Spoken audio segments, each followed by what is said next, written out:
U.S. Secretary of State Antony Blinken, he continues his tour of the Middle East after making surprise stops in Iraq and the West Bank. And Blinken met with Palestinian leaders just yesterday. NBC's Chris Plone has details live from Capitol Hill. Chris, good morning.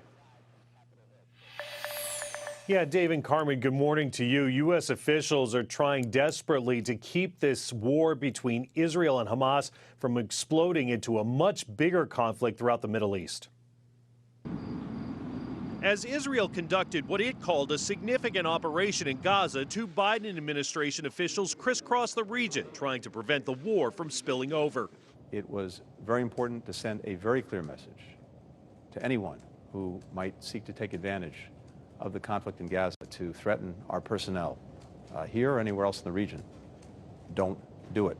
Secretary of State Antony Blinken arrived in Turkey earlier today after a clandestine visit to Iraq and a meeting with the leader of the Palestinian Authority in the occupied West Bank.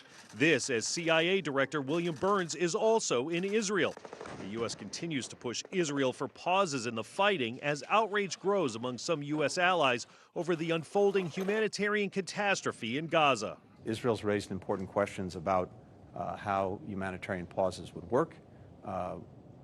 We've got to answer those questions. We're working on exactly that. The White House also hoping a pause will aid negotiations to free more than 200 Hamas-held hostages. It is a huge priority for the president and for all of us to get as many of those hostages home, including obviously the American citizens who are held there, as soon as possible. And we believe that is still possible. Back in Washington, the Republican House Speaker continues to make the case for tying any additional U.S.-provided foreign aid for Ukraine to increase funding to secure the U.S.'s southern border. We don't want Vladimir Putin to prevail. We can't afford that. The free world can't afford that. But we have to take care of our own border first. Despite the Israel-only House bill passed last week, the Senate is expected to take up a much broader foreign aid bill soon.